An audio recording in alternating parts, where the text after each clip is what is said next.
Take one. To communicate. Just the occasional pressing a button. Let's do something.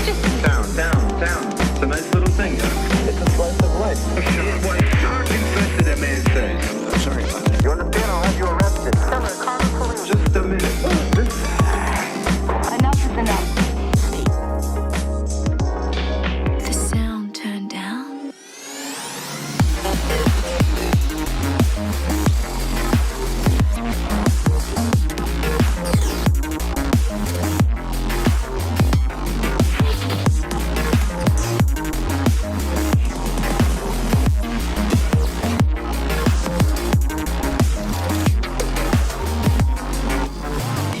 Take two. Now look what they've gone and done. Really? Something that they never really captured, something that should be captured, something that everyone does. Enough is enough. We can't stand each other. Then suddenly, I felt like a movie.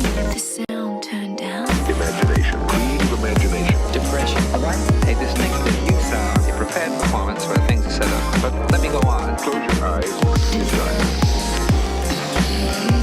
I love you. You know that, right? I don't know. I really don't know. You want me to show you? Yeah. All you have to do? What do you mean? What is it? Take one. The sound turned down.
Take one. To communicate.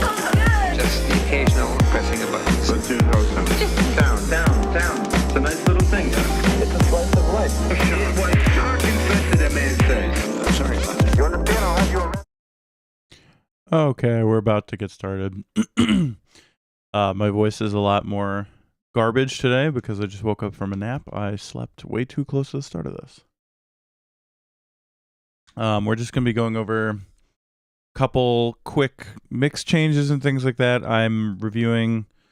I've got my next album coming out pretty soon, so I figured I would just start doing the final tweaks on everything. There's not much to say about it other than that, and we'll jump into it. So, I've got the first track here. I don't know what to call it yet, but we'll go through it. Okay, so we're mostly going to be doing mix tweaks today. Let me reorient my windows a little bit.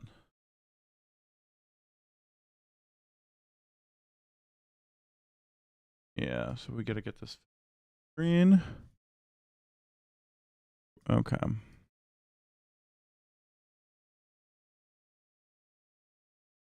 All right. So let's play. Okay. So far everything sounds pretty decent. I'm gonna show you guys the mastering chain and everything like that I use, and see where things are sitting balance-wise.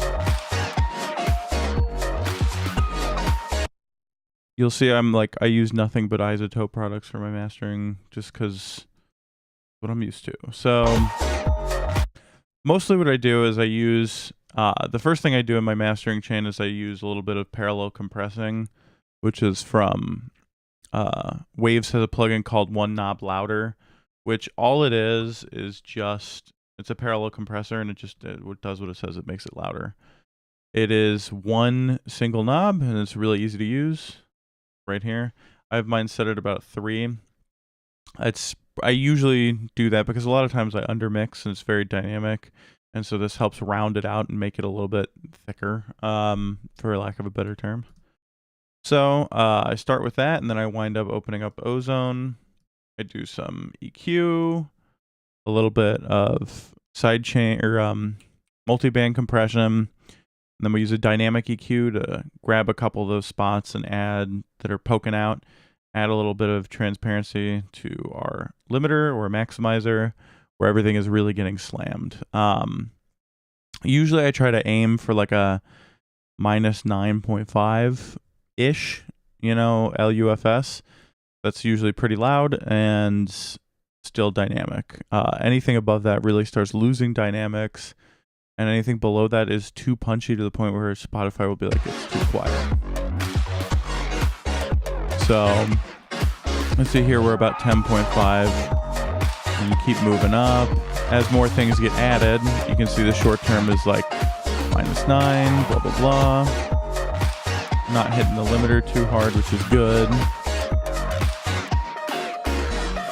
And as far as frequency spectrum goes, I'm sitting in a pretty good spot here too. Go to a finer view of it, you can kind of see there's like big bump here, but it goes away as the melody goes. Okay. It sounded pretty decent. I don't have any problems with this mix so far. Yeah, the high end is a little bit much.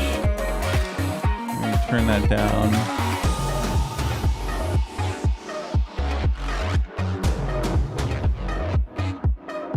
I think this is a little bit better. Okay. Really, really subtle. At this point in the process, I should be doing like very minimal changes.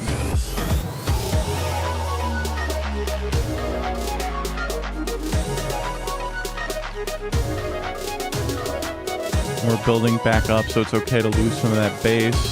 It's actually probably a good thing, so it'll come back in and hit really hard.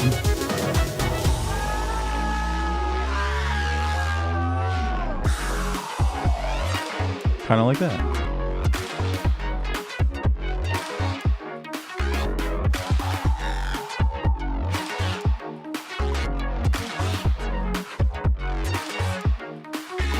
We're still sitting in a pretty good range. I like too that the bass isn't too overly compressed. Comes through, like the kick comes through really nicely. The bass comes through really nicely, and they're sort of in tight lockstep. Yeah. Okay, I actually don't think I really need to do much to this one. Kind of tweaked these to hell, so I'm kind of glad that I don't have much left to do to them. Yeah, there's a little bit light on the maximizer, but whatever. We peaked at minus 6.7, which is loud. Arguably too loud, but that doesn't matter. There's like a little bit of track breakdown. There's not too much interesting going on. The only thing, I always find the most interesting part to be the drums, because that's the part I have the most fun making. Listen to the drums separate.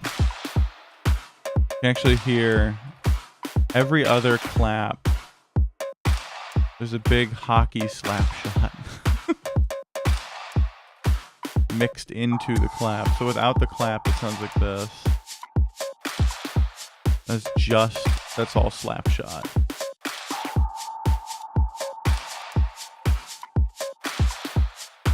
Adds a lot of texture to the clap when you add things that aren't a clap to it. Yeah. Got some like classic 909 ride cymbals, stuff that goes perfectly in house music. Well, stuff I pulled from house music as a genre. Everybody uses 909s. think I'm using a cowbell from a 707. But, you know, works out. I honestly don't think I'm going to change too much about this. I'm really happy where this sits. Another really like important thing with in terms of bass management. So in this song in particular, I have so a lot of times the kick and the bass will pick up almost the exact same frequency range, right? So in order to counteract that, a lot of what I like to do is I just have, let's see if I can mute all this stuff. Yeah. So I have my kick right here, and then I've got my sub channel. So a lot of times I'll split up, not even a lot, every time. I'll split up my bass sounds into a sub frequency. So those are all just, this is essentially just a sine wave with a little bit of attack on it. And then I have my tone layer, which has all the like interest, right? Mute the tone layer, it's just a sine wave. And so what I'm doing with that is I'm compressing it, I'm doing a little bit of EQ. I'm running this one knob fader plugin. It just adds some more roundness to it. A lot of times it's just sine wave, there's like no harmonic content with it, and so this adds a little bit of that. And then, do I have an EQ? Yep, it's just boosting a little bit of those low mids because it makes up for the fact that it's a sine wave, right? Makes it feel more triangular and a little bit warmer. But so the big thing though is whenever the kick happens, I'm definitely ducking the volume of that bass by, it looks like minus 20 dB, which usually I do a lot more, so I'm surprised. I usually like to do minus 30 or minus 35, but I guess 20 worked for this song. And then the other big thing is on my bass submix channel, right? I'm using Track Spacer, which is a really neat plugin. You can basically use it to sidechain compress anything based on anything else. So like if I were to put this on my bass and I were to feed my kick to it via the sidechain, every time my kick played, the low end frequencies of the bass would dip down to make room for it, right? So if you listen, sort of, if we do those two things in tandem, the gate and the track spacer, makes a huge difference. So like this sounds super muddy, and the bass and the kick are trampling all over each other. But so at the gate, it sounds no different, but now you can hear the kick and bass very clearly. There's no overlap. At this, minimizes it completely. There's almost no overlap when one is happening. If the kick is happening, the bass isn't. If the bass is happening, the kick isn't, right? Works itself out. Makes a lot of room in your low end.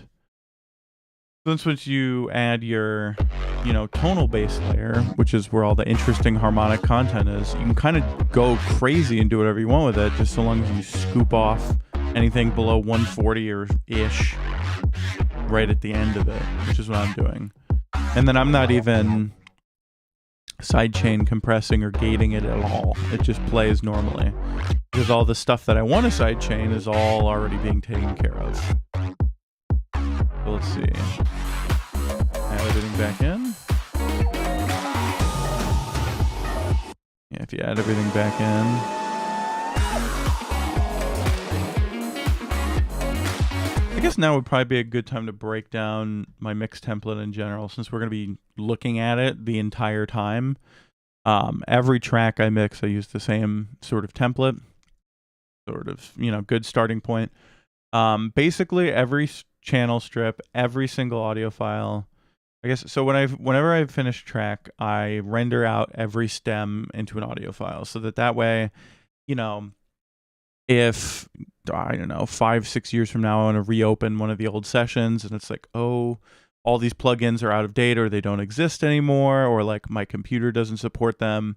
That's extremely frustrating.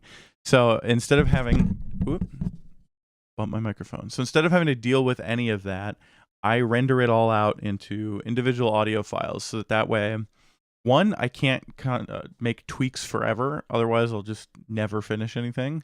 This is a very solid, like, okay, the writing portion is done now. Now we're mixing. And so you have a different headspace, right? But then the other part is you preserve these kind of forever because everything will be able to read a WAV file for the foreseeable future, right? So this is a way of preserving the actual process of how you wrote the song. And then I'll take that, chuck it into a new session that's just audio files. It's also great because you can mix with a ton more plugins and not having to worry about, you know, your CPU usage or anything because it's competing with Omnisphere 5,000 times or any other big, heavy sort of plugins. That's a big plus. Big plus.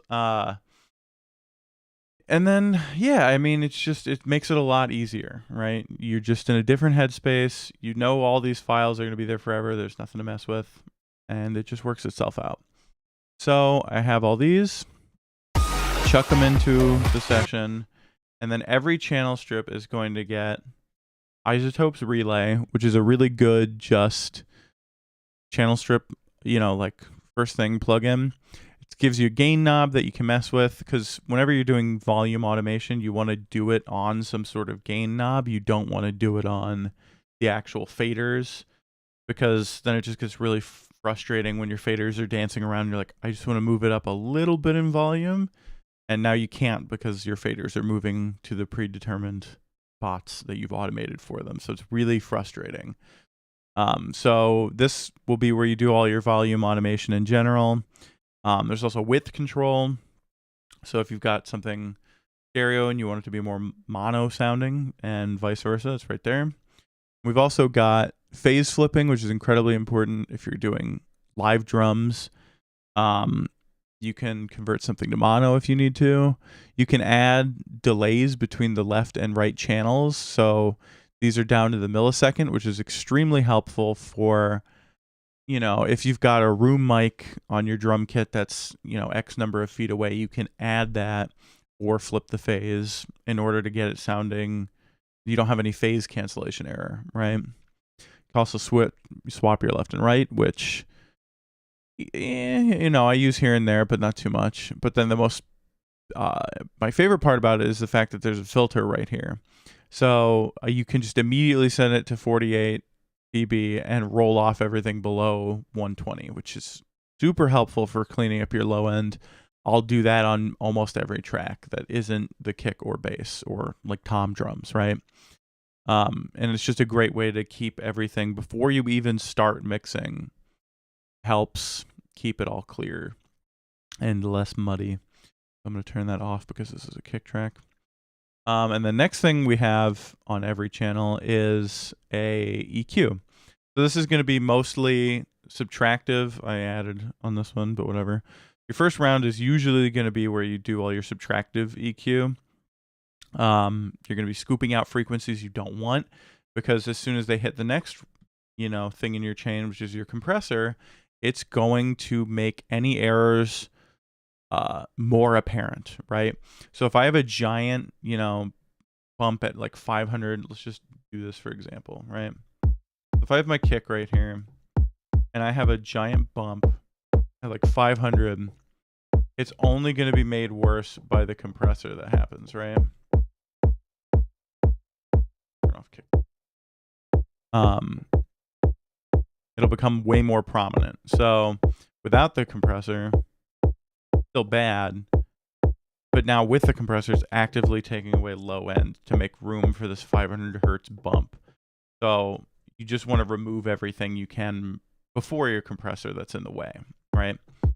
And then after your compressor, we're going to do a second round of EQ, and that's going to be where you do any sort of creative EQing stuff, right? So I'm cutting out around 200 because that was too much, and I boosted in the highs because I guess it didn't have any click, right?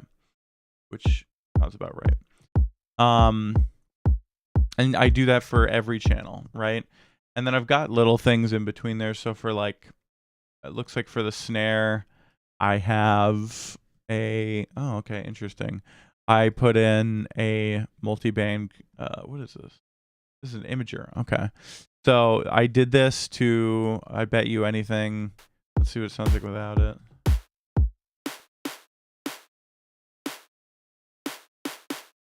Yeah, okay. So what I wanted to do with it was add some stereo interest a little bit with the high end, because very mono sound. All right. So yeah, that's where I start with everything, and then I start adding the different changes, right? And then I've always got pre-routed on every channel. This is a room reverb, then a big spacious reverb, then a plate, a delay, and then usually 20 I use for my sidechain, my kick sidechain bus, right? So this makes it super easy for any time. It's like, okay, I want some quick room reverb to add ambience. Well, I can just crank it up. It's already pre-routed and I have everything set up, right? Same thing with, big spacious EQ or the plate or the delay. And so if I want to make tweaks to those, I can just go down here and it's like, whoa, look, my room reverb's right there, right? Everything's already here. Everything's already ready to go. And I can make tweaks from there. Makes it very quick and easy. And then after that, then we start adding whatever additional plugins you need for mixing. So it looks like for this one, I have two sort of big tom and kick drum type things. Where are they? These guys over here.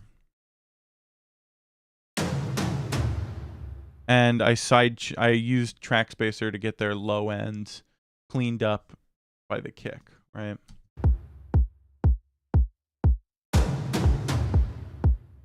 This way their low end doesn't impede on the kick in any way.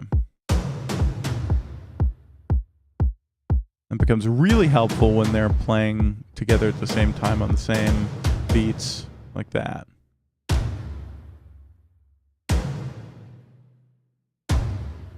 Right.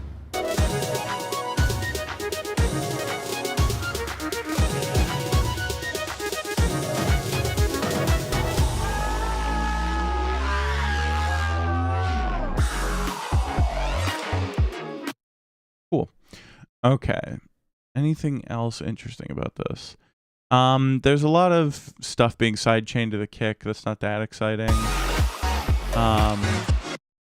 I like this little transition between the main synths and the pad.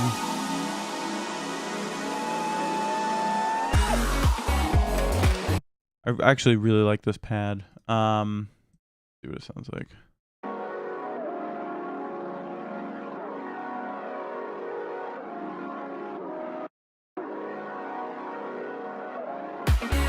Another really good reason to bounce things down to audio is that you can actually get these really tight edits.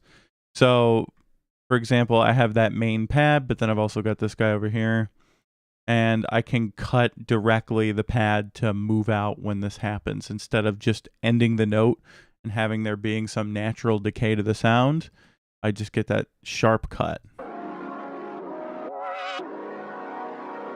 Right? So that's a big benefit. There's a lot of benefits like that. So like, especially to doing these volume fades over here, everything basically gets its own custom release in some way, right? So I can just fade all these out over time instead of having to rely on the release of the synths, ADSR, which would be very frustrating. And I would constantly be automating it to change it. And so that's a good way to get around that. Okay. I think that's pretty much it for this one. Like I said, I'm very happy with where this mix is. So we're going to move on to the next one. So while I pull that up, I'm going to be right back.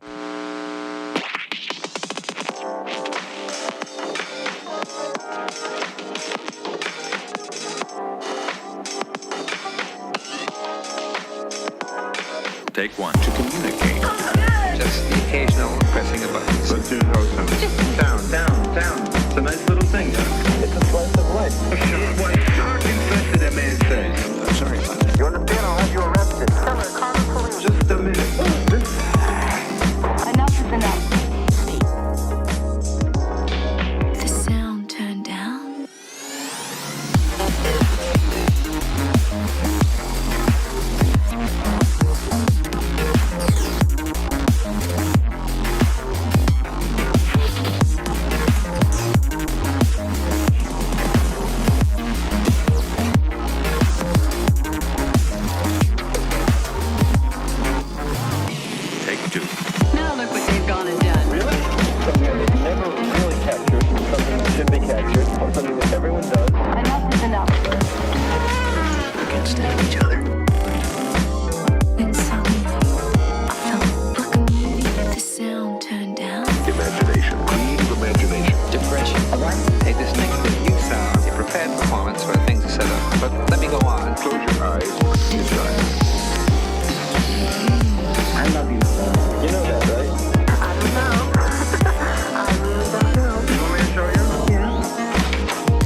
Okay, we're right back. So let's see.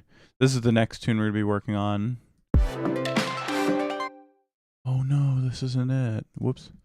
Okay, be right back.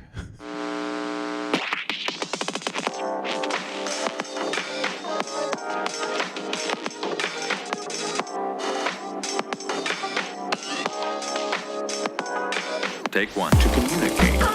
Just the occasional pressing of buttons. Let's do how it sounds. Down, down, down. It's a nice little thing, yeah? It's a slice of life. What shark infested that man says? I'm sorry about that. You understand? I'll have you arrested. Just a minute. Enough is enough. The sound turned down.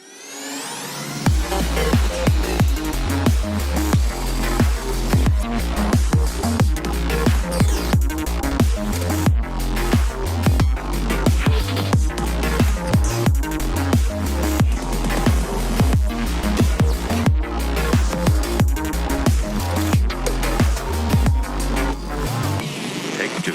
Now look what they've gone and done. Really? Something that they never really captured, something that should be captured, something that everyone does. Enough is enough. We can stand each other. Then suddenly, I felt like a movie. The sound turned down. Imagination. Creative imagination. Depression. Take this next bit. You sound a prepared performance where things are set up. But let me go on. Close your eyes. Inside. I love you, son. You know that, right? I don't know. I really don't know. You want me to show you? All you have to do?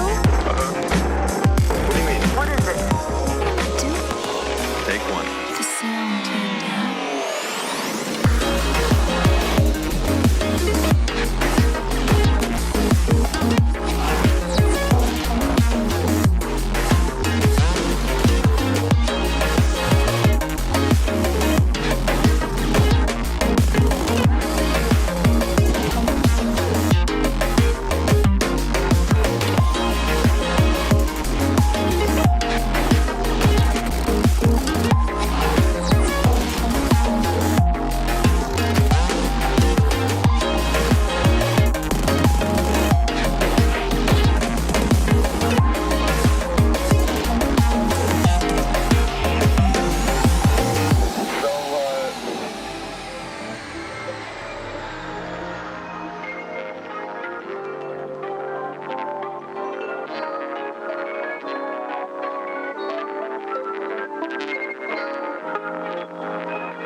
Take one. To communicate.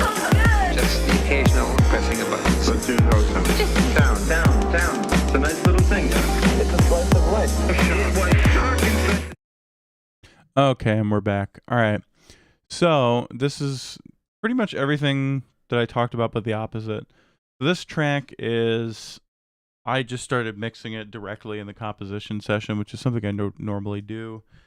But it's a really short one. This is going to be more of a segue track, so I didn't feel like rendering everything out because so many tracks on this are just a single sound effect. Like you can see in these fills, if I go ahead and zoom in, it's like every single one of them is their own individual hit, which would have been very frustrating to have a bunch of channels that are just long audio file for one snippet, and it would be a huge waste of space on my hard drive. So I just left this one as is because I don't think I'll ever need to go back to it because it's a segue track. It's not going to be a big main piece, right? So let's go ahead and listen to it really quick. Start out with some glitchy noise.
Ooh, how fun. Okay, that one's really, really short.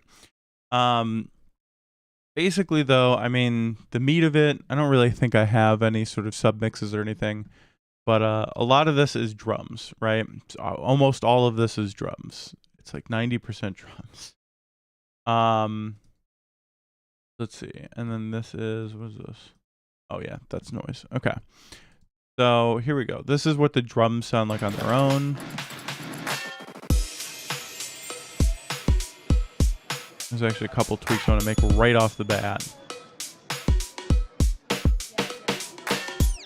Snare is too quiet, so let's bring that up. Wow, I didn't even EQ the snare. What was wrong with me? Okay. That's probably part of why I don't like how it sounds.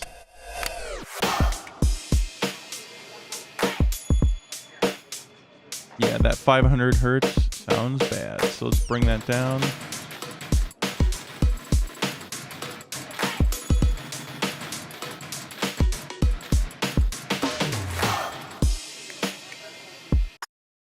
Right? So there's a lot going on here. There's, you know, and nothing's labeled. So it's like our kick, our snare, a snare, maybe this is a clap. I think it's a clap. And then we've got these two, there's actually 3 big human claps, right?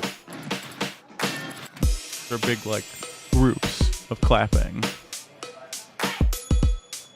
I don't think any of them are really the same. They swap back and forth. I want to say there's like a group of 4 of them that constantly I swap between. And then the intro drums, this is like 100% just junk percussion, which I've done live streams on and can talk about more, but it's fun to just make beats out of junk. And then I'm running it through Isotope's, I want to say this is Stutter Edit. Yeah, number 1. And what's interesting about it is, so on the first beat of every measure, it plays a C-1, which just cuts out all effects, right? Because this plugin, the way Stutter Edit works is you hit a key, and that key will trigger a chain of effects and sequences that'll make a really, I don't know, it just makes it sound glitchy. So what I did is, if you go down all the way that far, there's no note, there's no effects down there, so it'll just cancel everything out. And so it looks like every, I don't know, 1.5 bars, it'll pick, the way I have it set up is, it'll pick a random note out of this cluster of notes, right? So all of these are effects that I like in this plugin, right? Each note represents an effect, a glitch effect that I like. And I set it up so that every time we hit this, it's going to pick a note out of this at random using an arpeggiator, right? Set to random note. And I believe, I believe I have this set up so that it'll change, yeah, every quarter note. So it'll do one effect for one quarter note and then pick another note, second quarter note. So let's see it in action.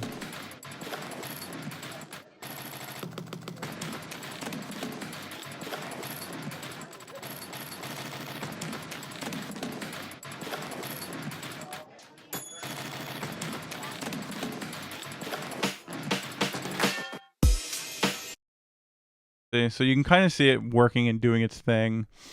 And yeah, it's just a great way to add texture to, like, these notes are, all these sounds are kind of rhythmic, but they're not overly rhythmic. So that really helps add a sense of rhythm to it, right? Okay. And then they obviously stop. And we go into the meat of the drums, which is, these are all hi-hats. There's like these cool little finger cymbals.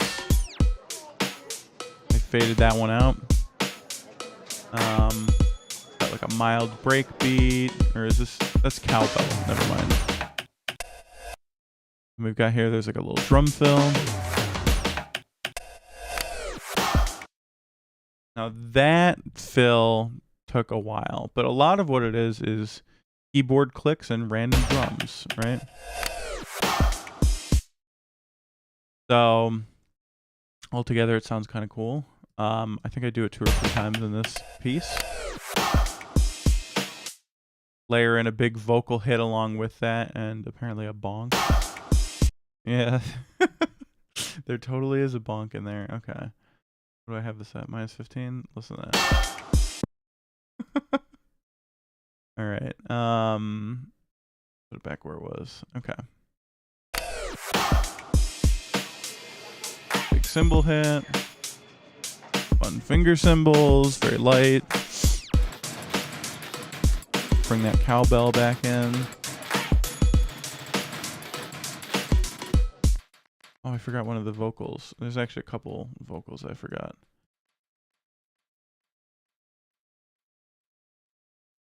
Yeah, there's all this stuff.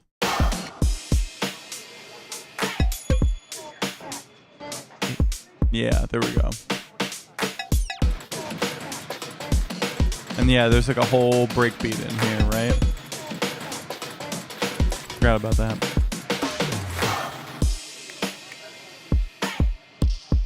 Then we end just on that nice kick snare and whatever. Remove the hi-hat. Gives it a lot of light. Okay, so the next we're going to talk about the bass. I'm doing the same thing with the bass that I do on like every track. Big subwave, right? And it's being affected by the kick, so that way we have good separation between the two, right? Do I have that?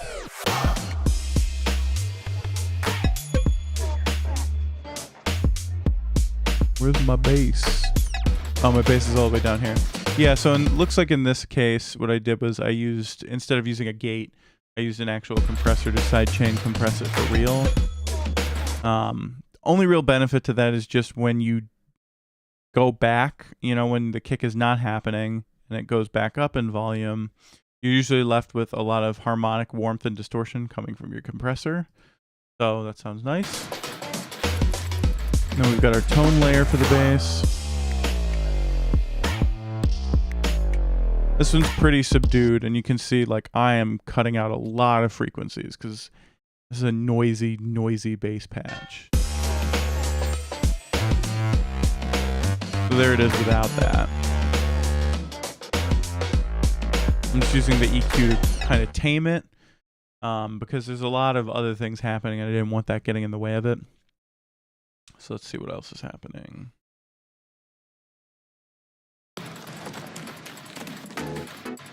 These are weird chord samples I just found in a library and was like, I'll roll with it. And I've made a synth that sounded kind of like them to go and do these other notes, right? Then I think this is our main pad progression. Yeah. Very similar to the last pad I was using. I use a lot of kind of similar pads because usually the sound I want. So I usually make them all in Omnisphere, and I don't think this is an exception.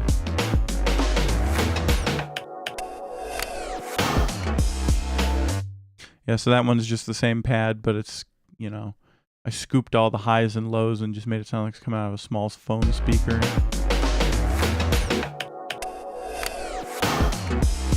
Bandpass is probably the word I was looking for. And then the main melody is going to be coming from a wind chime sample, actually. And it's just chopped, and all of the timing on it is all messed up, and all the, let's see. You can kind of see over here, it's like everything's transposed all over the place, all quantized. You wind up with this.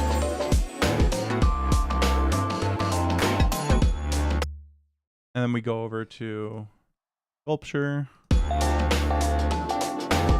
that sculpture? That sounds actually like on the screen. It doesn't really matter. But yeah, so the meat of the track, it all goes together pretty nicely. Let's listen for the mix, right?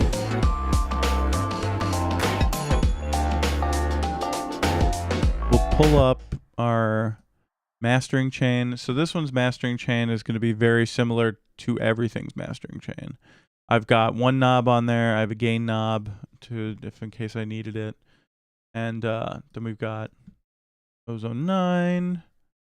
We've got Tonal Balance Control 2 and Insight. So let's see. Where is this thing sitting at?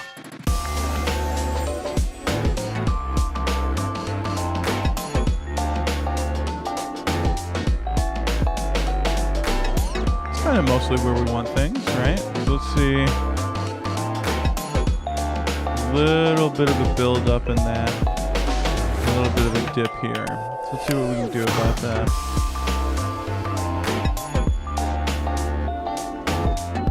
If we go to our EQ, looks like we have a build up sort of around like a 7K bump, right? And we don't have enough around 2K. Add a little bit.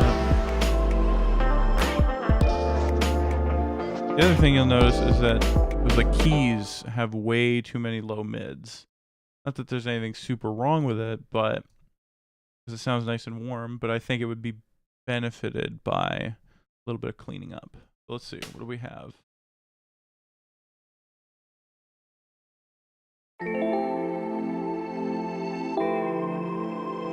Yeah, okay. Let's go through these one by one. Don't need that high-end one. Get this.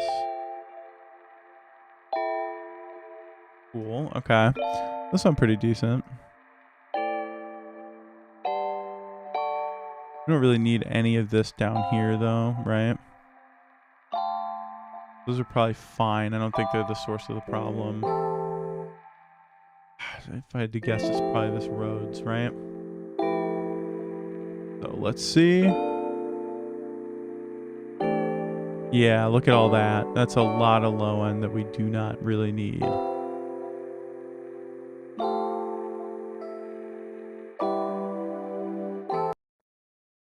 And then here, this one should just be like regular pad, right? Same thing, there's like a decent chunk of low ends or low mids just hanging out there. Let's see.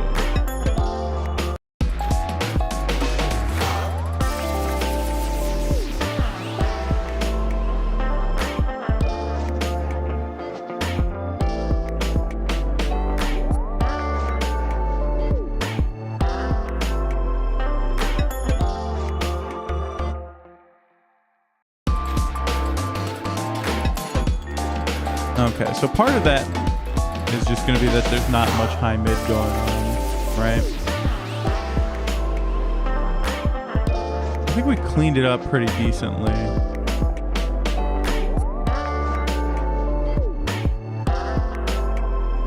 It's a little bit less muddy, which is what we want. Okay. I think I'm pretty happy with that. We're just gonna go ahead, render this. Right, so let's go ahead, hit bounce. Yep. And let's see. Yeah, this one's gonna be short boy test 3. And that's rendering out now. So yeah, every time I do this, I finish it up and I go, okay, great. I'm going to render it out and then I'll take it and play it in my car or on a couple different speaker sets or on headphones just to sort of see how the mix translates. A lot of times you'll hear stuff you didn't expect to.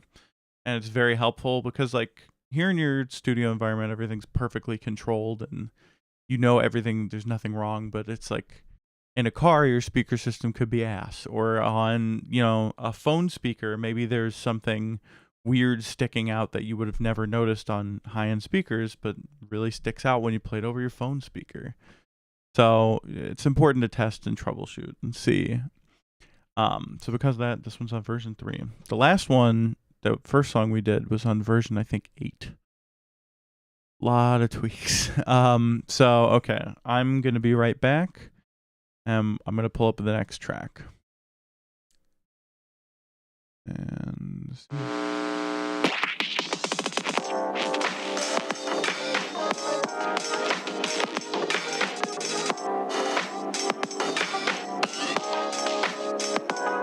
Take 1 to communicate.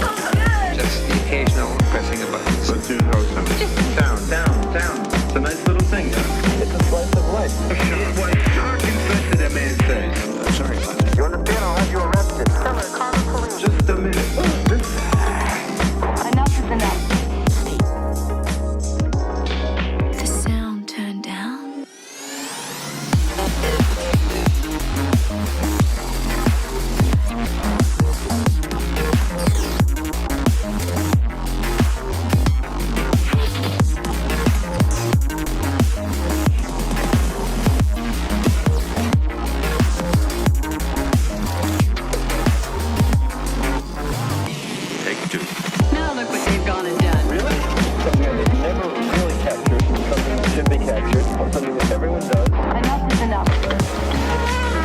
don't stab each other. Then suddenly, I felt like a movie with the sound turned down. Imagination. Creative imagination. Depression. Hey, this next bit you sound a prepared performance where things are set up. But let me go on. Close your eyes. Decide. I love you, son. You know that, right? I don't know. I really don't know. You want me to show you? Yeah. All you have to do? What do you mean? What is it? Do Take one. the sound turned down.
Take one. To communicate.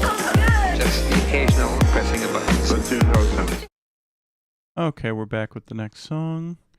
So this one probably made a while ago. This was like 2021. I've been sitting on it for quite a while, but I think it's finally ready to go. That horrible like Seinfeld slap bass and drums. I recorded it. Just sounded regular, but then I re-recorded it to a cassette tape and cranked the gain up on it way too high on purpose, so it would get really distorted and terrible sounding. Sounds like junk. And then so I re-imported that, re-recorded it back in. And it's just super junky sounding and great.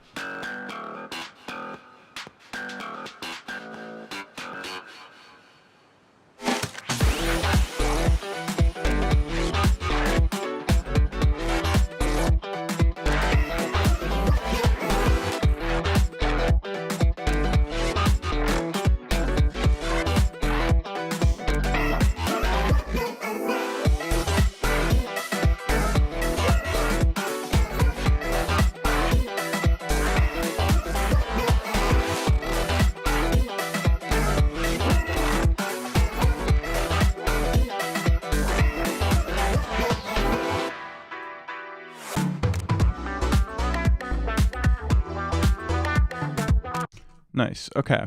So this song changes a lot. It changes constantly, actually. But it's always sticking to the same chord progression and very similar bass line, you know. Everything sort of... You want to have infinite variation on the same idea. So it's a really good way to take... I think this is only like a 4-bar, 8-bar loop and stretch it out for an entire song that lasts... How long does it last? The entire song lasts 3 minutes and 20 seconds. Not that crazy long, but it'll have a lot more variation to it that way, and it never gets boring. We're going to start off big with those drums, because the kick is giant in this song. It is just absolutely massive and hits really, really hard. Right? Got kind of a rinky-dink snare. It's not that great, honestly, but... claps and everything, it sounds nice. Oh, I forgot I did this. Okay. So it looks like originally I had once in a while there's just some like drum glitches that come in, right? Add some nice interest, right?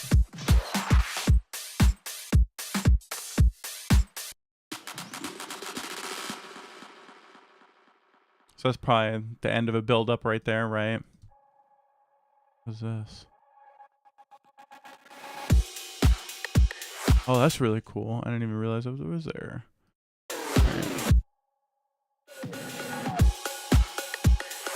You forget what you do with this stuff sometimes. Right? Anywho. So, rinky-dink snare, most of these claps that are doing the work. Then we've got our hi-hats. 3 hi-hats, believe it or not. So it makes that really thick sound because they're all playing pretty much the same thing, right? Really, really thick. Okay, and then what else do we got? Got all these like rim shots and stuff that I use all the time. Got our build up. This you can hear.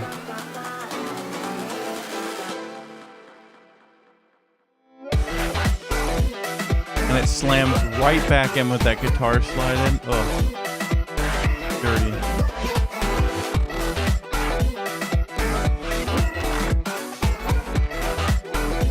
I'm pretty happy with the mix on this too, honestly. But I think this is on version 6, so I better be happy with it.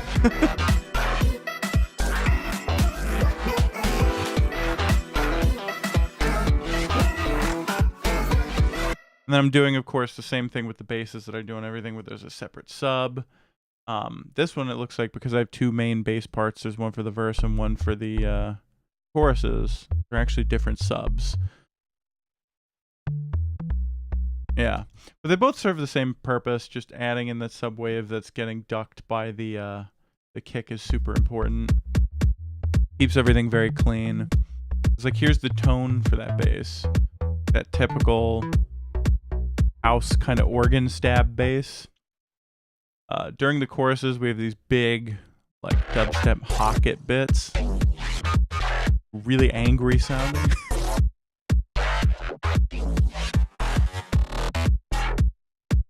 So that one, that's like 7 different bass patches. And I just rendered them out to audio, cut out the parts that I like the most, and laid them one after another on the timeline. So it sounds like this really crazy, ever-changing bass patch, but that's because it's literally 7 bass patches, and I didn't have to think about it too much. I do that a lot. It makes it sound way more complicated than it is. I think there's a slap bass layer in there too. Yeah. Right? That adds a lot of interest to it. And then the last... Where's the last? This is the last bass part. Is my actual monologue bass. I recorded it and did all the tweaking to it live. I think I did 6 or 7 takes and spliced together the best parts of it so that I had this really flowy, full sounding bass line, right?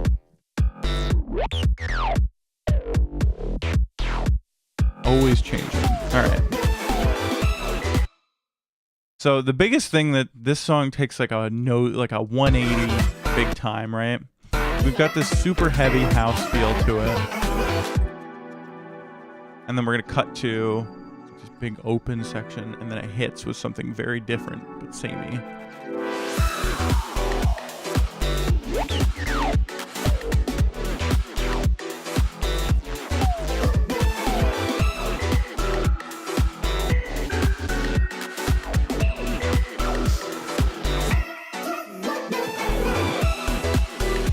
In some ways, it's like super housey. We've got that big piano sound that is just like absolutely classic to the genre. That's actually, I have got a JV 1080 from Roland. This is where that house piano sound comes from. It's sitting in my rack. So I always, anytime I need the house piano, it's like, oh shit, I got the house piano. I'm sure you can use a plugin to emulate it, but I just like having the hardware, right? Okay, and then the other big part about this that is the all the actual like orchestration stuff. We've got a fair amount of orchestration of different strings and different brass sounds and everything. They're all different libraries, but when you layer them together, they sound like this big, thick. Like that sounds like an orchestra, right?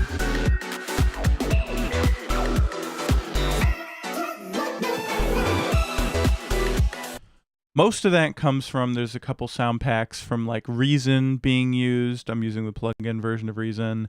I'm using Pop Brass from, what's that called? East West. I'm also using, I think these are just the straight up Logic strings and Logic Brass. And then there's also some like Metropolis Arc. That's something that I'm using for strings. Yeah, and same thing with Symphobia. Those are all contact libraries that they sound really good. They're usually used for like epic orchestra, like big bombastic cinematic crap. But when you mix that in with like ultra dry, cheesy strings from, you know, like Logic stock strings and Reason stock strings, it winds up creating this really cool, like, you've got the very direct, close mic sound, but then you have really expensive, beautiful, realistic reverb and like tails and trills and stuff like that. So it all blends together very nicely. I have to write a lot of new disco for work. Yeah, what else is interesting in this? Pad comes back. That's just like a saw wave and a phaser. What is this? Cheesy porn guitar. Very good. What else? It's just like some... I've got a couple of effects in here that are just help build up and rise, you know, helps build the track up, right? Like, what have we got going here? Yeah. So, like, we've got like a 16 or 8... It's an 8-bar riser in there mixed with some 4-bar risers.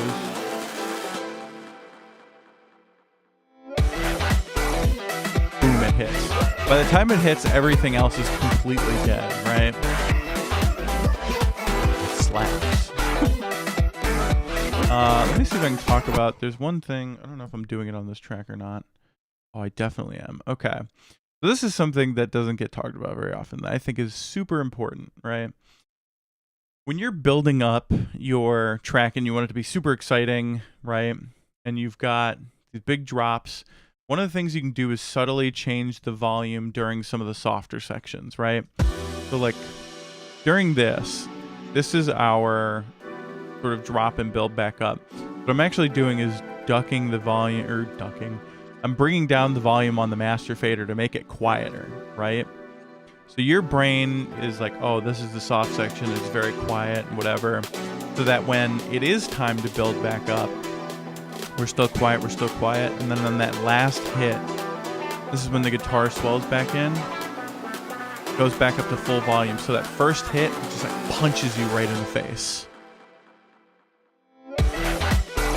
See that?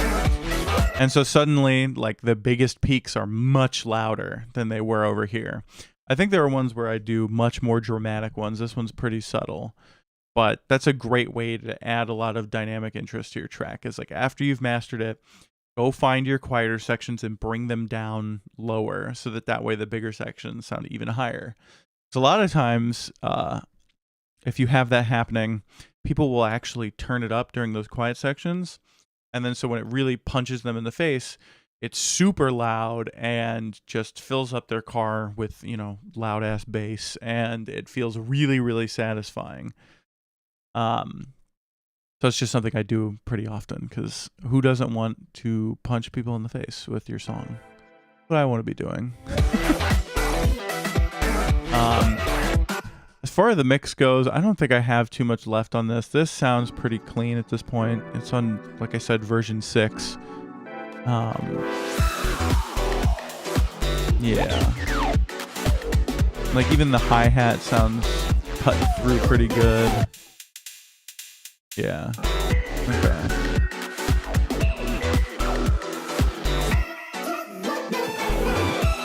I think we're pretty good. Okay, so this one is working out well.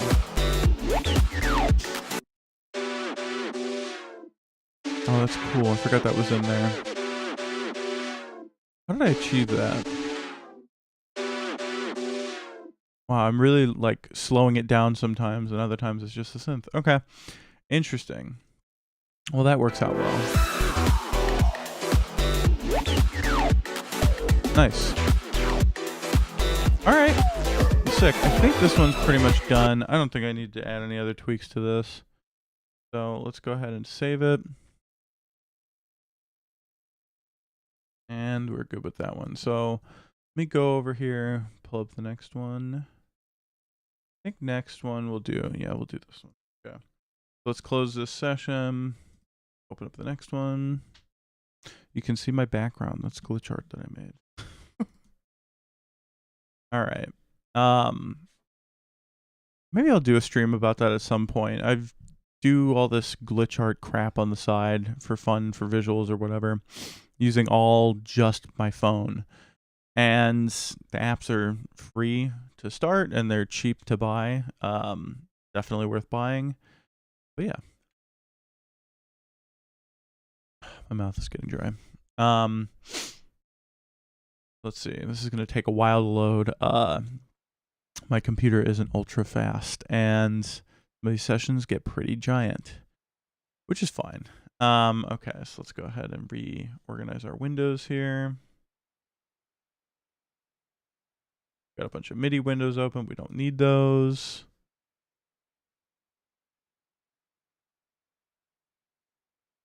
And then let's go ahead and grab our mix window. Mix window. Okay. So this one is a lot more complicated because partway through I decided to rip out a lot of the drums and replace them with other stuff that sounded better. But we'll give it a listen through really quick.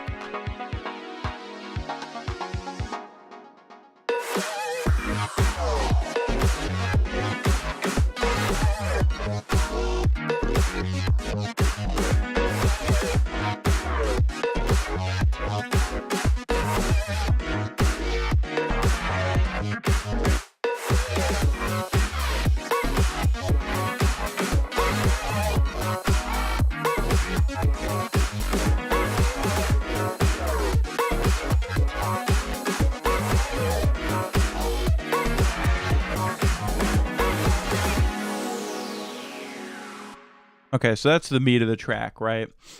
So this one, it's just a lot of, I think, like I was just talking about where we were talking about dynamics. If you go through and look, this one, yeah, the intro of the song starts at like -3, goes down to -6, comes back up to -3. This one goes all the way down to -9. Wow, okay. There's a lot of dynamic stuff going on in this one. But it's part of what makes it so that the intro is so quiet and that it hits so hard, right?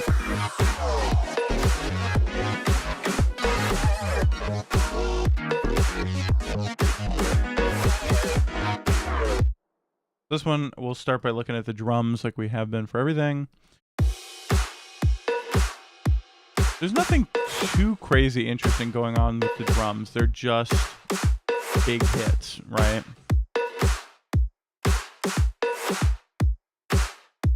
Yeah, and I don't let the reverb hang for any of those samples too long. They're very just like, they hit and then they're gone.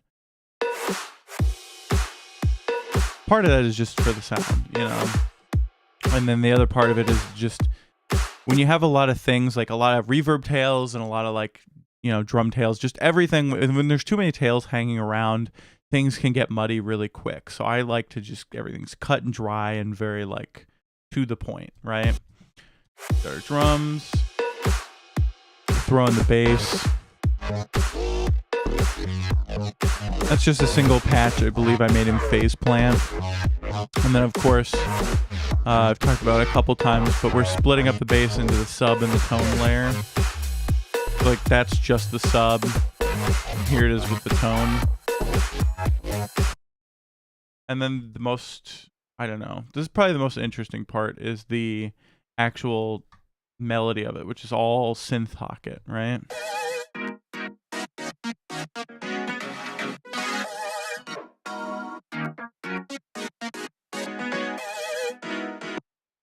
So in order to do stuff like that, I'm taking a bunch of different, so I wrote one cool sort of MIDI, you know, patch, right? It's like a set of chords and a melody, whatever. It sounded cool. And I was like, okay, instead of making this on 6 instruments playing at the same time, let's have it be like 8 instruments, right? And we're constantly cutting between which one we're hearing. right? So that this way you get this really complex sounding thing, but it's really cohesive because they're all playing the same set of notes. So you can hear the melody, you can hear the feel of it, but the tone, color, and the texture of it is constantly shifting. And so a lot of what we'll do is I threw on, oops, bumped my mic. Put on a multi-band compressor to just squash the hell out of it in different sections. So that way, if I don't have that, right, some of the instruments will have more of one frequency than another. So like the piano might have a lot of low mids, whereas some of those sawtoothy synth patches don't, right? And so this evens the playing field so that they're all playing around the same range of frequencies, volume-wise, right? Evens everything out, and then you have it sidechain to the kick really lazily. Okay.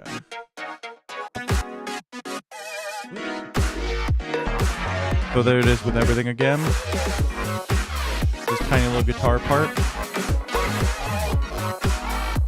And that's definitely, I recorded it and replayed it, but it's very inspired by some old city pop sounding stuff, right?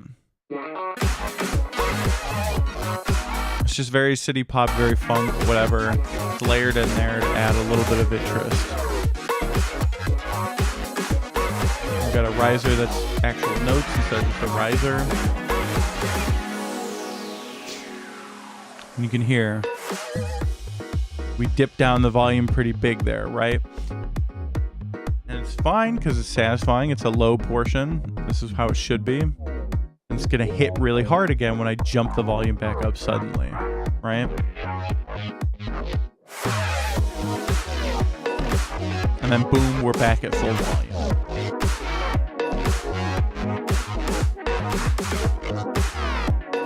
So the drums continue to kick you in the face while the rest of the instruments happen. This one, I don't think I'm going to change much on the mix either. I'm pretty content with how it's sounding. Unless something stands out that's really egregious coming up here, I don't think I'm going to mess with it. At least not too much. So it comes back in. Take a look. Where are things sitting at on master machine? Right? That's what matters big time.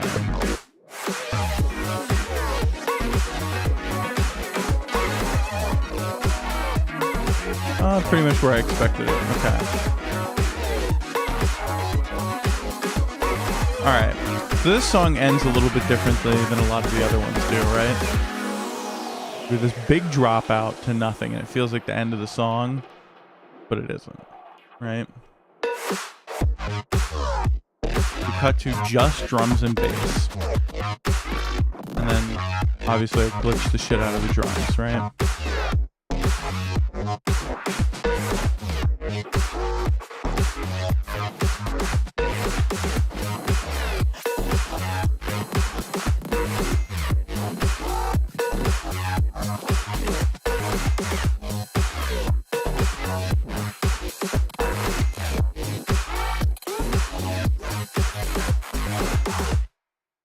Okay. There's more than one reason to do that. One, it sounds cool. But two, this actually is really nice for live sets, right? So this song, I have it set to, it's a tempo of 116, which is weird. I don't know why I wouldn't just make it 120. Whatever. But what it does give you is, while this is happening, right? If I'm performing live, I can start bringing in the next track at any point during these drums, so long as it's a similar tempo, right? You can start having, this is going to be right after this fill, right? That's when you start bringing in your next track. So while these drums are finishing out, your next track is building, getting ready to start, right? And if you're smart and you have an 8-bar intro on your first, at your song, you can bring that in right exactly at the 8-bar mark here, and it'll fade and transition seamlessly into your next song, which, that's something we all want when we perform live, is very seamless transitions. So that's An easy way to do that, you know, you can hide it in the song, even if that doesn't appear to be the main purpose. Like this just sounds like, oh, cool, we cut to the drums and some glitching and it hits really hard, but it is an opening for a live set. I guess, what else can I talk about on this? The original kick sucked. Sounded really bad. Yeah, it sounds awful. So I wound up replacing it with a much heavier kick, right? Much heavier kick. And then same thing with the snare. The original snare has booty butt. Sounds terrible. So the current snare is like a punch in the face.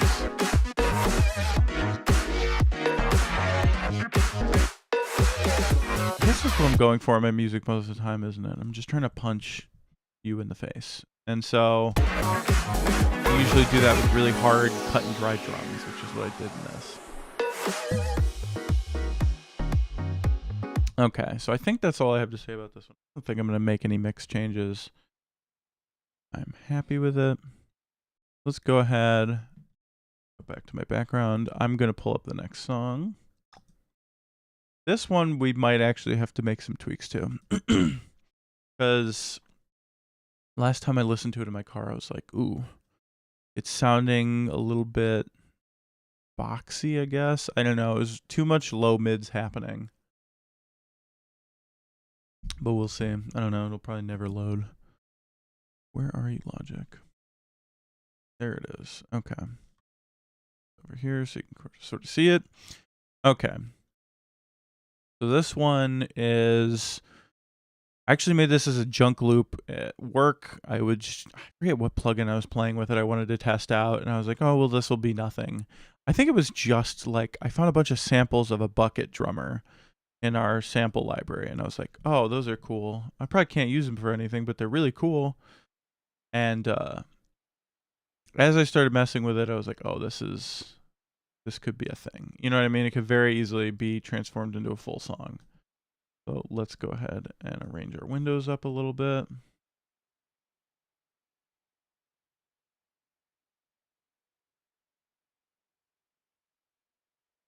Why is it being weak? Okay. Try this.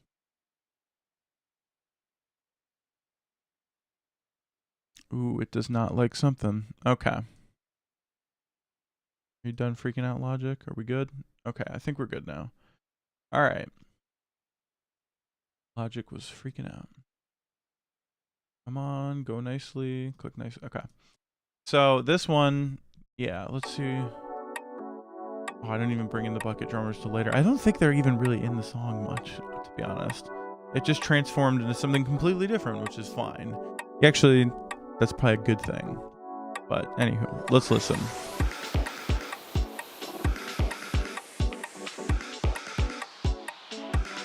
Starting to build up, right? Got that clock going tick-tock the entire time. Keeps you interested. Okay. The bass came in, and now we've got our ARP letting you know that shit's happening. Drum build.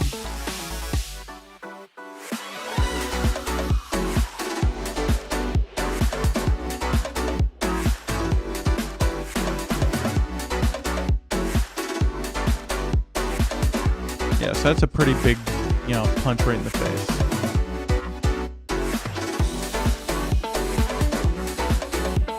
More of that sort of funk guitar. I throw that in wherever I can. I like playing guitar. Alright.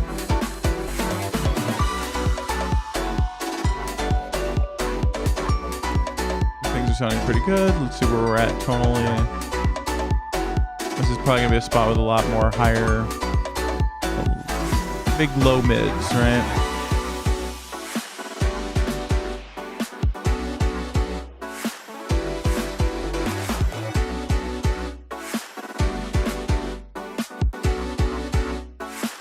But yeah, if you look at it carefully, okay, so that was, what, 48 bars that are all playing the same chord progression, but it sounded super different every time, right?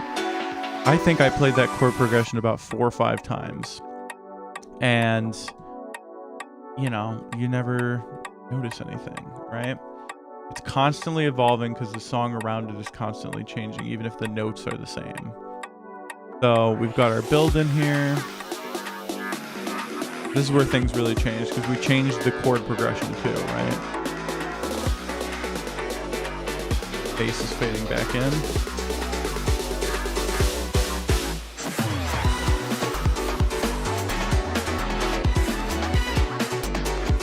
And then we went with like low speed jungle, right? We've got the breakbeat in there, very drum and bass feeling.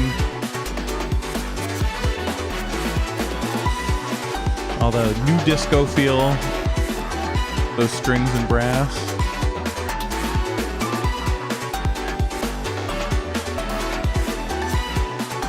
High mids are a little bit high yet.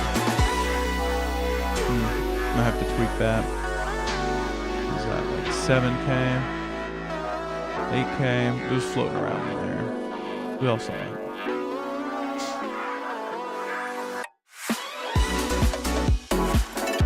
Okay.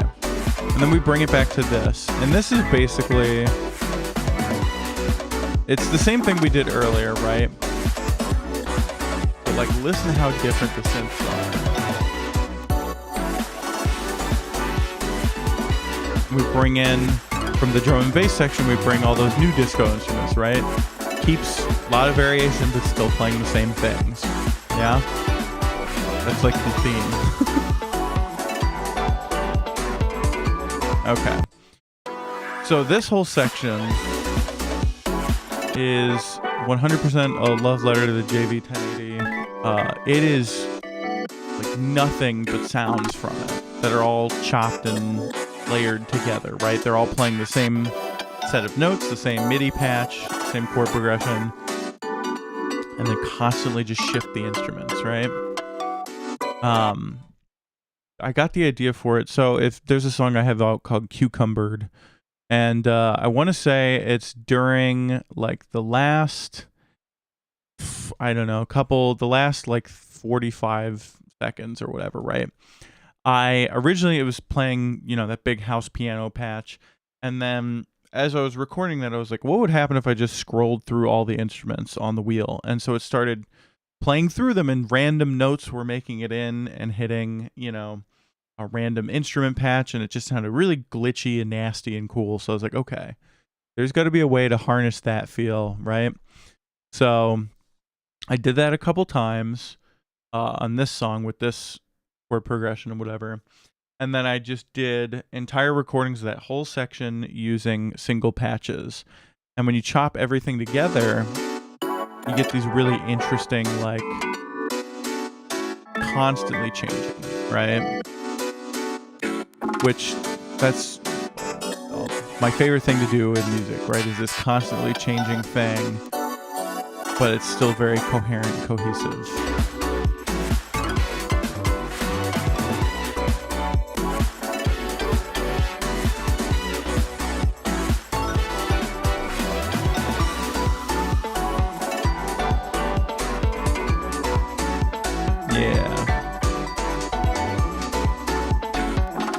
And when we start building the track back down, right, this is important. When you start bringing your track back down from like the high point, you can do that by doing a build down, right? So I've got my kick going the entire time. That's the only thing that stays stationary, and it's going to be the only thing that holds the person's ear, right? You're still bopping your head. But while that's happening, like, your hi-hat is slowly disappearing, where your tambourine is fading into nothing but reverb, right? That way it disappears without it being too obtrusive or too noticeable that it just disappeared. So as those things fade away, right, you're left with the core meat of things that you want to be hearing, which is your kick, I've got my pocket synth patch, my guitar parts, stuff like that. Even the guitar part starts fading out there. It's filtered out. Right? And so you just end with that much simpler, cleaner section. There's nothing that doesn't, no unnecessary sounds are still floating around at that point, right? It just ends on a nice clean note, which is exactly, I don't know, that's what you want. So let's take a look at the mix. Things of note. I really like this kick, but it sounds weird. It's like all low end. There's barely any click, and I think the click that is in it was very like I artificially added it. And I artificially added a lot of low end too, around 45 hertz it looks like. So this is a plugin called Bark of the Dog. It just adds sub, right? You crank it, it's like, holy shit, there's a lot of thud. You don't need that. I use it subtly, and I usually tune it to the fundamental of the kick that's already there. It's just a great way to add extra oomph to it, right?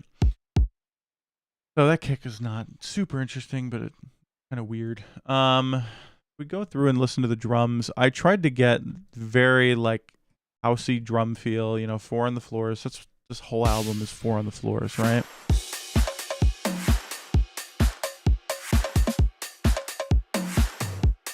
But you're constantly adding variation. So like with the push and pull to keep people interested, a lot of times that first snare will be quieter and the second snare will be a lot bigger, right?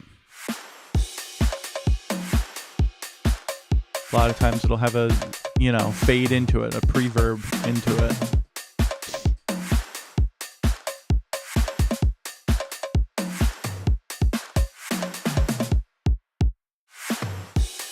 You also always want to have a lot of drum fills to keep things interesting, because otherwise it gets too repetitive, right?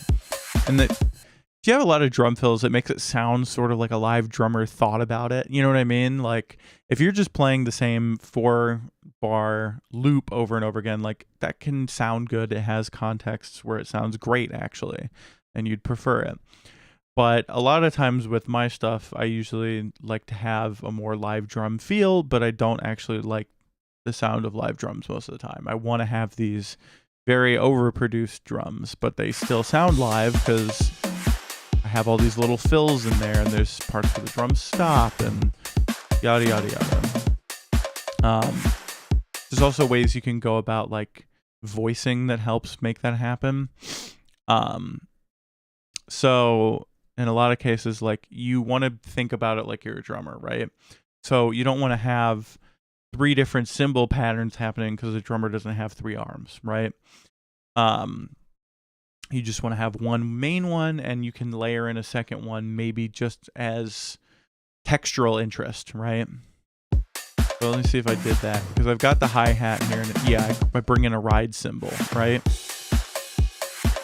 And that's just adding textural interest to a part that's already being played, make it sound bigger.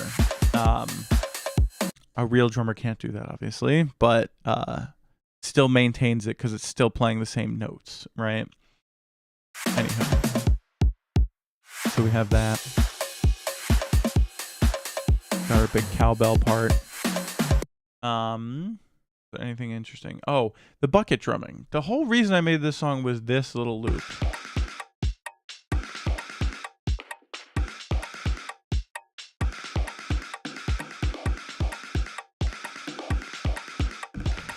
I can't tell you why that I had that and the MIDI keys right here. All I had was this, and I was like, that's cool. I don't even think it played the notes. It was just playing the held out chords, right? And then as I molded it into this, I was like, oh, this could be a house track, blah, blah, blah. Roll with it, right? And then you wind up with a big house track. This is definitely one where it's very easy to get stuck, because this is the same chord progression the entire time. It's a loop, and loops are cool, but you can't do them forever. So I'll stress again for the 1000th time, you gotta have like an absurd amount of variation, right? We're still playing the same chord progression here, but it doesn't sound the same, right? That's because we've applied cutoff to the synths and changed things. Here we changed, even though they're playing the same notes, I changed the voicings to different synths and different instruments, right? But but it's still the same chords and same MIDI parts.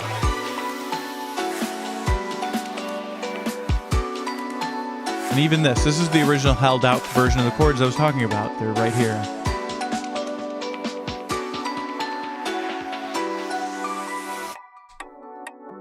This is the original, probably what I wrote, right? This is the chords being held out. And then here at bar 73, there's like a shift, right? I took the chord progression and just doubled the length. I think so. Maybe that's what I have. Whatever.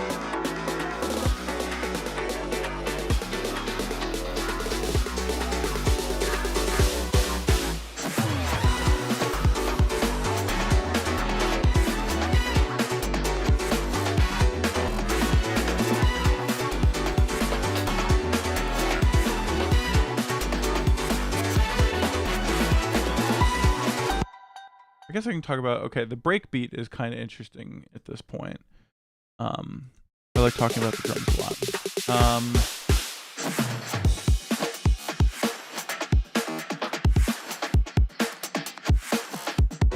If we actually look at this, the breakbeat itself, that's like a shitload of fun, right? But one of the things you can do to sort of like make sure it's not cloudy and getting in the way of everything and mudding everything up is to sidechain it to things like your kick, right?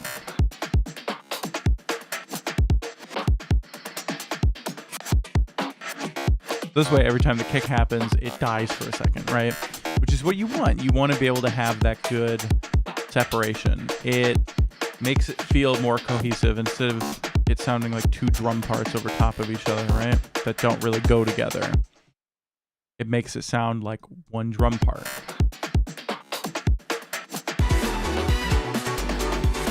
And then when you have your cool breakbeat, you can like find where the main snares and claps are, right, in the beat, and layer those in with your actual snares and claps that you were using earlier.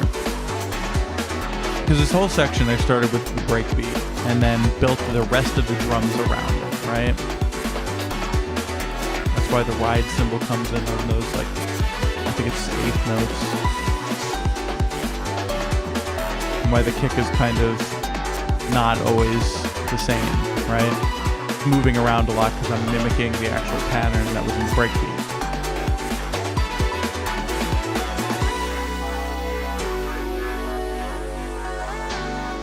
This is, I definitely doubled the time on the chord progression for this section. Dragged it out.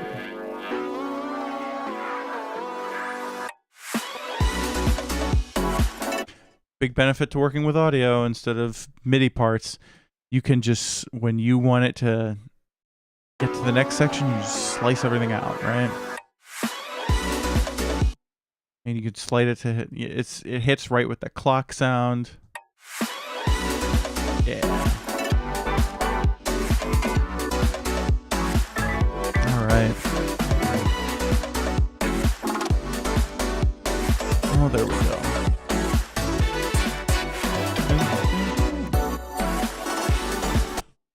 That covers most things on this track. I don't think I caught anything mix-wise that was really like working. Okay, so we're gonna call that one done, and then what do we got next?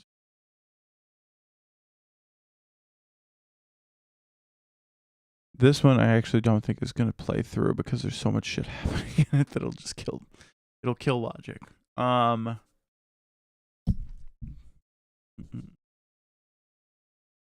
think that mostly. I guess we can try. Okay, we'll try opening this one, see how it sounds, and if it works, cool. And if it doesn't, we're gonna end stream. Because I think that's the last one. That's the last main track anyway. I might slip in one or two more of those little like we went through earlier. There was that one track that was about a minute and a half. That's filler. I might make one or two more of those, or finish up one or two more of those to slide in and fill out the album some more. We'll see. Really depends on how I'm feeling. Or if, mixes can get together right. A lot of them are weird. I don't know. I like doing those really extremely detailed, like very short pieces where nothing ever really repeats, and they're a lot of work and they sound really cool, but man, do they not serve a functional purpose at all. Which, you know, but sometimes you gotta make stuff that's for you and not for whatever. Okay, why is this taking so long?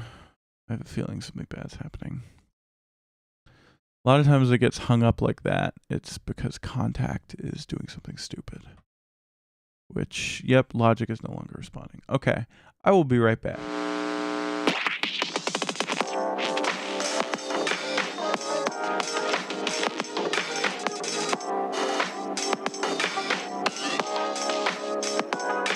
Take one to communicate. Just the occasional pressing of buttons. Let's do those sounds. Down, down, down. It's a nice little thing, yeah. It's a slice of life. What shark infested that man says? I'm sorry about that. You understand? I'll have you arrested. Summer, call the police. Just a minute. Enough is enough. The sound turned down.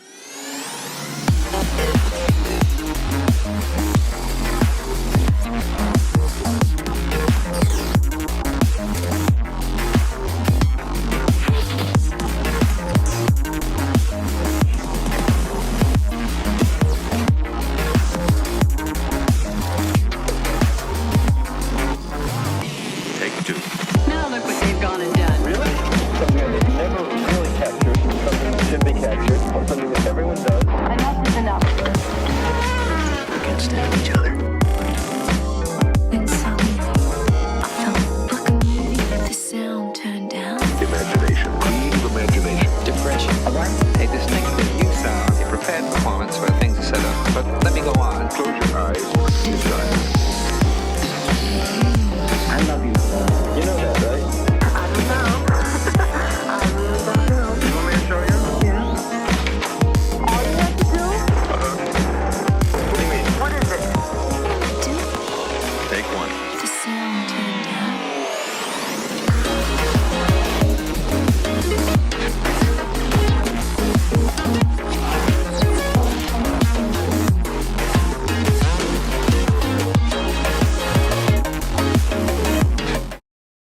Okay, I'm back. This is not working, so I'll show you guys that it's not working and then we'll end stream.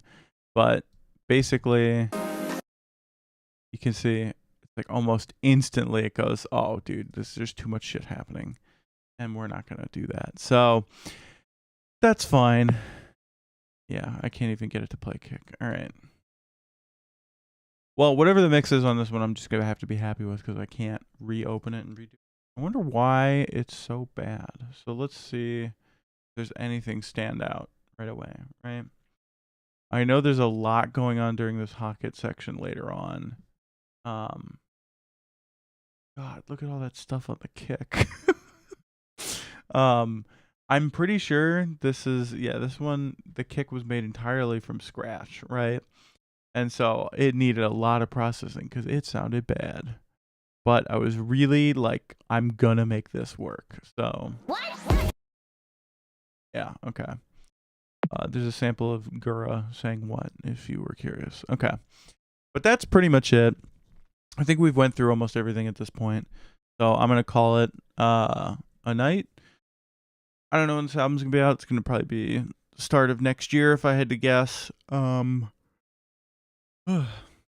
There's not too much left to be done on it. I've started working on promotional material for it, and I'm still settling on an album cover and the final names for everything. But it'll be out soon. So you guys will see me spam about it constantly on Instagram and Twitter and all that crap. So, anywho, thanks for tuning in, and I'll see you guys next Wednesday.